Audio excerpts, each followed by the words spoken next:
this is the first one of these, I guess. Let's see. Okay. I guess I'll just start with my name is Mark Taylor. I go by Triox, Triox online. Don't ask me about the name because there's no story behind it. I just made shit up. Um, I did the Pointman's Mind series, so I guess there's a few questions you want me to answer. So let's go through them. Okay. What were your thoughts and feelings when you interacted with Russ, Scott, and the other masterminds? Okay, well, I can't say for Russ, but I can say for the masterminds. There were my thoughts were mainly blank, primarily because I was trying to keep them blank. Like I have a bit of a awkward social manner, I find. So at least from my perspective, I'm pretty sure I do. So I was doing my best to do the trick you do with like a job interview where you go in and try to get as many thoughts out of your head so you're not overthinking and freaking yourself out as you go in, that kind of thing. So unfortunately it's not really that memorable in my case. Well, I used the game Fear First Encounter Assault Recon, the first one, because it's the best one, and fight me on that front because the rest of them were god awful. Oh, jeez. I used that game. What was it like? It was enjoyable, I guess. For the most part, a lot of it was just writing around the fact that I had a lot of limitations, probably a lot more than other people did. I don't want to definitively say that, obviously, but Fear is a very finicky game, and its AI do not let you. They do not want you to script anything. So, yeah. That's mostly what it was like. It was like wrangling cats. That's what most of it was. There wasn't any particular reason. Obviously, I watched Freeman's Mind. Then I was not immediately struck with the idea of doing it myself, but recently I'd been playing Fear, and then I heard about the other people, doing theirs, Ian, Robin, Jared, and they seemed like they were having some fun. I've decided to see like what it'd be like if I tried my own thing with Fear, because Fear is one of my favorite games of all time. Even more so than Half-Life, and it was interesting, and I felt like there was enough there to keep on going with it, and that's mainly why I went ahead with it. Up until then, I was just doing Let's Play stuff on YouTube, so that it seemed like a nice, like an obvious, go ahead. I'll get back to that a little bit later, a later question though, explaining what I mean by that. Okay, to my shame, I haven't finished watching Freeman's Mind. I stopped around the point where I was starting to do my own thing, and I was also noticing that he was going to get to the part where Zen picked up, and a lot of bad memories playing Half-Life Zen. So, didn't really feel like I really wanted to see that exactly. I almost did that with Robin's series, to be quite honest, whenever you go into Zen and opposing force. But the original Half-Life, you stay there, so it didn't seem like a very nice proposition. My first reaction to the first episode, though, it was mostly that it was funny, it was clever, and looked like it could go on for a while, so it seemed like a good thing to binge. Mostly, it was around the time like Machinima still had their website up, so it was refreshing, considering the climate back then. Yeah, that's pretty much it. Yes. Really, all I had to do was just turn on Fraps at the time. It worked, so No, I think at that point I used DX Troy.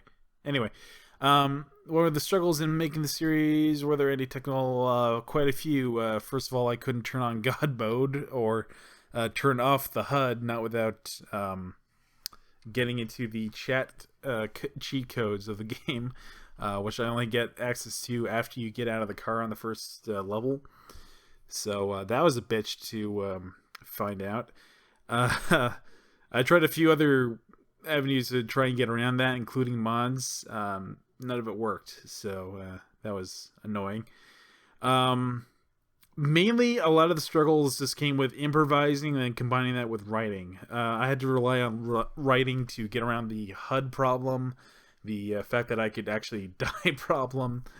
Um, there were a few other things too because of that, like the reflex boosters, which increase your bullet time speed. I had to get those in order to keep going because the game gets harder as you play the game, and you need reflex boosters to get through it. Um, so I had to write around that. So it was a lot of just writing to hide my own mistakes or my own problems. That was pretty much it. Okay, number 6. What equipment did you have when you were making your series? Okay, well, I was using a pretty shitty laptop. I don't even think I have it anymore, so I couldn't give you the specs on that. But recording, I was just using Audacity, like I am now. Obviously, earlier version. Using DX Tory to record it because Fraps didn't work and I had to find a replacement, and so that was another ordeal. Audio wise, I'm using the same microphone now as I was back then, actually, a Blue Snowball, which isn't, the best, but it's worked fine so far. No one's had any complaints. Everything else, not a hell of a lot else. I mean, there is one little bit, like I used to improvise a whole bunch of ways, like using foam pellets and putting a comforter over the microphone in order to cancel out noise as much as possible. That was a big. I felt pretty self-conscious about that because no one in my house liked to shut up long enough for me to keep going.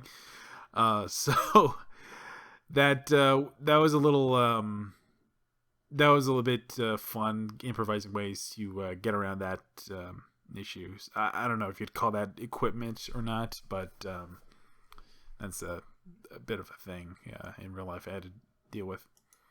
All right, number 7. How did people feel about your series? Generally positive. I got a bit of negative feedback. I forget exactly what. It wasn't really that important, and I kind of rectified it right away. The only bit of negative feedback I ever got was this one person who was, I forget if he accused me or he was being accused of being a copycat or something. I never heard of him before, and frankly, when I looked at his little Mind series, I didn't think it was that good at all. So it's hard for me to really be that upset about it. Plus, it only came up once, so I didn't see a reason to pursue it. Everyone who was subscribed to me prior to doing the whole Pointman's Mind thing was positive. And I still keep getting positive feedback on it, so that's a good thing, I guess. Yeah, that's pretty much it. People liked it. I was surprised, and that's people still like it apparently. In my case, it was a combination of real life things getting in the way for a long time, and then coming back to it and realizing that what I basically made was a glorified Let's Play. And that's exactly what I didn't want to make going in. Unfortunately, that's from my perspective what I made. So I was hoping it would be more than that. Looking back, it didn't seem like I was doing any more than that. So that's partly why I just stopped.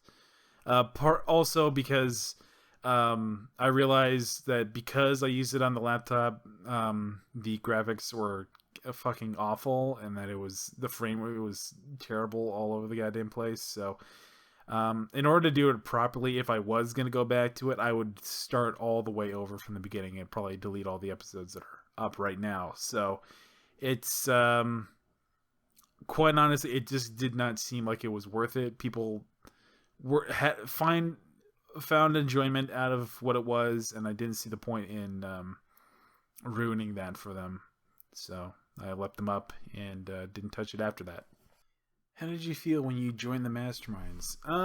That's a bit of a odd question for me because from my perspective, I didn't really join the masterminds.